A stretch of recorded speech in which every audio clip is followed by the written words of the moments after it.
luchamos en forma permanente, tenemos que enfrentar enemigos poderosos, enfrentar derrotas. Eso nos va dando experiencia, nos va dando solidez, nos curte. Y la consecuencia de todo eso es que al final podemos celebrar una gran victoria, que no solo nosotros la sentimos como tal, sino que la experiencia que tengo cotidiana del domingo pasado la festeja todo el país. Comentaba recién a unos compañeros, algo que me olvido, yo no tengo una tendencia al autobombo, entonces todas las cosas positivas me las olvido. Y de golpe me acuerdo porque alguien me pregunta algo. En una radio AM750 hay un programa que dirige Eduardo Aliberti. Bueno, yo no lo sigo. El otro día me querían entrevistar.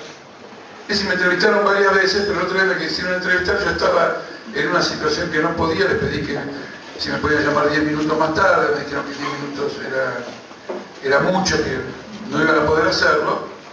Después me enteré que, como yo no lo podía entender, por 10 minutos me sustituyeron por Néstor Pitrola, lo llamaron a él. Y le contaron una cosa que, desde el punto de vista simbólico, mide, digamos, la magnitud de lo que hemos conseguido. La radio tiene la costumbre de dar un premio, que es una mención, al hecho más destacado de la semana o a cualquier cosa que los oyentes entiendan que lo más destacado. Entonces los oyentes van votando una terna. Es decir, por ejemplo, vamos a un ejemplo. Uno primero, otro segundo, tres quedan para la mención final. Néstor Pitrola me contó todo esto porque eso se lo contaron los de la radio a él. Y entonces en la terna, me cuenta Néstor Pitrola, habían quedado Nirvana, Manu Chao y Altamira. Pero se conforman con todo. O sea, es un aplauso anticipado, porque después de la terna hay que elegir, hay que votar por uno de la terna. Y le ganamos a Manu Chao y a Nirvana. Es curioso, después me puse a pensar ¿qué mensaje hay en el hecho de que justo cuando me van a comunicar eso, como yo estoy arriba de un colectivo y en un colectivo no se puede hablar, les pido que esperen 10 minutos, que era lo que yo calculaba que iba a haber para bajar. Y entonces esa circunstancia menor de que no lo puedo atender me priva de que me lo comuniquen a mí mismo. Bueno, es una victoria que festeja todo el país, inclusive los que nos critican, que dicen que no les gusta nada, pero que indudablemente es un hecho político. Nosotros denunciamos una proscripción. Y evidentemente en muchos lugares, especialmente de parte del gobierno, decían que nos estábamos victimizando, que el gobierno no proscribe nada, que estábamos mandando un mensaje adulterado. Pero Pino Solana no entró. Por la misma ley que establece el 1,5%, un bloque político que tiene una representación en el Congreso no entró a la campaña electoral. Entonces, ¿había proscripción o no? No la sufrimos nosotros porque la peleamos, pero el que no la peleó quedó afuera. Él ha quedado proscripto. ¿Quién puede negar que en diversas elecciones y por distintas circunstancias Pino Solana conquistó, no una gran representatividad, pero alguna, lo suficiente como para tener derecho a ir a las elecciones? Entonces miren que hemos terminado probando el carácter proscriptivo del 1,5%, lo terminamos probando por la derrota de otra fuerza del Proyecto Sur de Pino Solana. Hicimos una campaña muy vigorosa. Fíjense que siendo elecciones primarias, nosotros presentamos un programa. Cuando en una elección primaria no se vota un programa, se votan candidatos supuestamente de los partidos para que después se determine quién de ellos va a ir a la elección general. Pero ustedes recuerdan que sistemáticamente el reclamo nuestro era que queríamos ir a las elecciones a defender el 82% móvil, a defender el salario mínimo igual al costo de la canasta familiar, a defender la liquidación, la terminación de la precarización laboral e incluso el derecho al aborto. El tema del derecho al aborto es un tema que provoca, sobre el cual hay muchos prejuicios. A lo mejor un gurú comunicacional nos hubiera dicho, dejen el tema para otro momento, para no alienarse voluntades de sectores populares muy amplios que no están de acuerdo. Pero nosotros tenemos nuestros principios, nosotros tenemos nuestro programa, nosotros hacemos nuestros planteos. Por lo tanto, había un contenido, y ese contenido fue apoyado. Es una gran victoria política que no se limita al hecho de pedir pasar a una etapa superior en la campaña electoral para que no se proscriba a nadie, sino que lo hicimos en nombre de un programa. Por lo tanto, me cuesta pensar que una mayoría haya podido votar para que pasáramos a otra etapa, siendo adversa al programa que nosotros vamos a defender en esa otra etapa. ¿Está claro o no? El que no estaba de acuerdo con las propuestas nuestras ha pensado muy bien, tiene todo el derecho del mundo a querer participar, pero que le pidan el voto a otro. Porque yo con estos planteos del Partido Obrero, del Frente de Izquierda, no estoy de acuerdo. Entonces tenemos un principio, una tendencia política de una parte importante de la población hacia los planteamientos nuestros. Y hemos roto, después de muchos años, una suerte de, parece, de obstáculo, de impedimento que le hacía a la gente valorar, a los electores, a los ciudadanos, valorar la presencia de la izquierda. Hoy, por ejemplo, decir soy de izquierda, frente de izquierda, después de la elección, es un motivo de orgullo. A mí, debido a un programa televisivo que me quería mostrar cómo era un día mío, yo tuve que caminar por Florida. Y bueno, la cuadra y media que hice en 1 hora y cuarto, me llevó a hacer una cuadra y media, fue prácticamente un acto de sublevación generalizada. Desde los manteros, los jóvenes, las mujeres, los viejos, que decían, vamos con el frente de izquierda, dale con el frente de izquierda. Hemos levantado la perspectiva histórica de la izquierda, lo cual significa la perspectiva histórica de la clase obrera. Porque en ausencia del frente de izquierda lo que se discute en una campaña electoral es cuál es la salida capitalista que votan los electores. Con la presencia del frente de izquierda, los electores dicen, hay varias salidas capitalistas que proponen, pero hay una salida que es anticapitalista.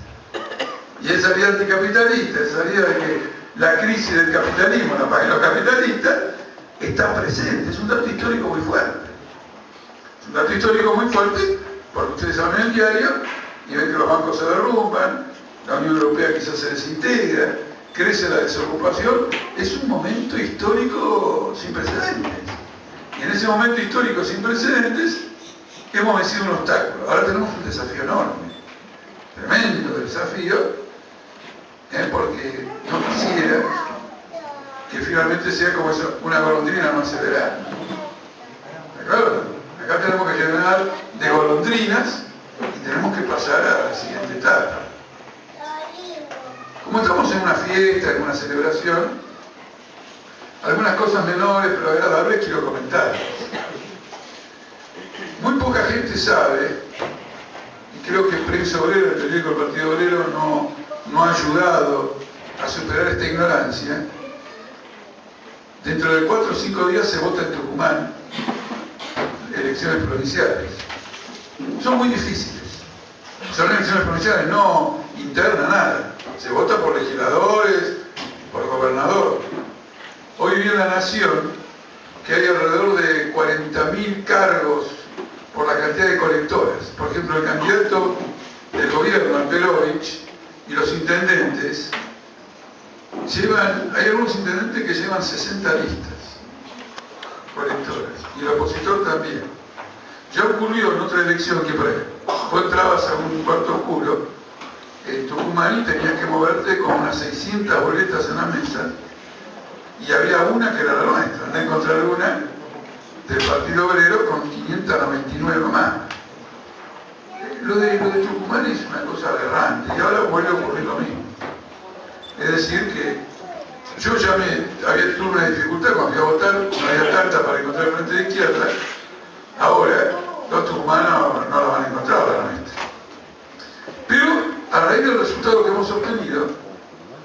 lo que ocurrió. Los periodistas de la Gaceta de Tucumán, que es el principal diario de Tucumán, formaron un comité y lanzaron la campaña Un milagro para Daniel Blanco. Es decir, los periodistas del principal diario de la provincia. Claro, yo después me empecé a pensar, y yo conozco a muchos de ellos, uno o dos deben ser del propio Partido Obrero, y bueno, están todos los otros periodistas, los conozco. No sé si todavía continúan trabajando, supongo que sí. Entonces se largó esa campaña, es decir, ustedes tienen ese impulso que nuestra campaña nacional les dio una elección local. Porque ¿quién fue el primero que se añadió al emprendimiento de un milagro para Daniel Blanco? Jorge Rial. Apenas se enteró que había que hacer un milagro para Daniel Blanco, se apuntó y está fogoneando un milagro para Daniel Blanco. Va a ser un milagro difícil por la cantidad de boletas, entre otras cosas. Pero ustedes ven que sigue habiendo una onda política favorable. Déjenme decirles que esto de Rial, que mucha gente lo quiere desvirtuar, es la consecuencia de un debate político que hubo en la radio, en una entrevista que hicieron conmigo, donde ellos al aire dijeron que iban a votar al Frente de Izquierda antes de cualquier milagro. Dijeron, nosotros ya tenemos decidido nuestro voto por esto, Rial, Silvestre, y un periodista de ámbito financiero. Carlos Burgueño, los tres periodistas que estaban ahí, por una vez en su vida razonaron como laburantes. Y entonces anunciaron.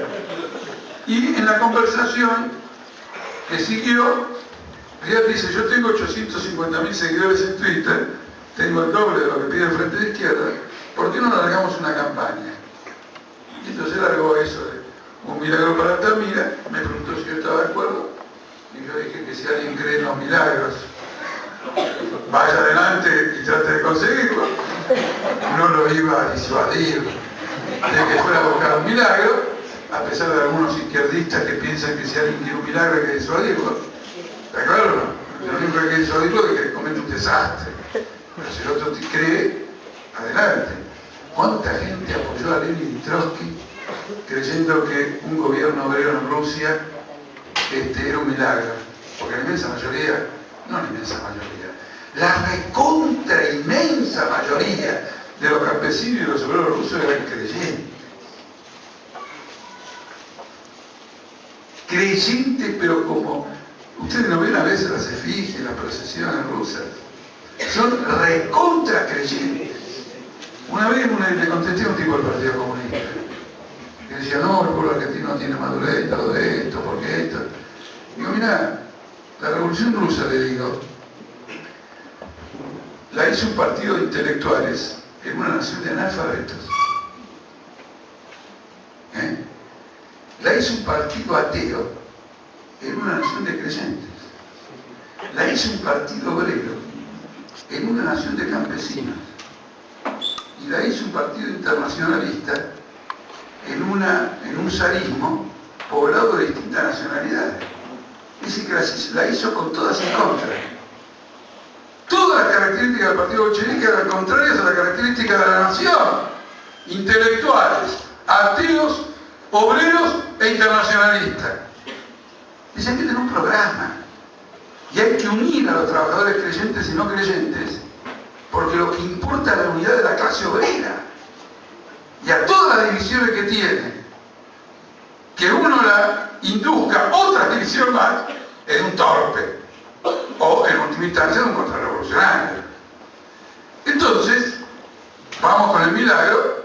Si el milagro tiene una perspectiva revolucionaria, como meter al Frente de Izquierda en una campaña electoral y meter al Frente de Izquierda. Yo me acordaba hoy al venir que en ausencia de la palabra milagro,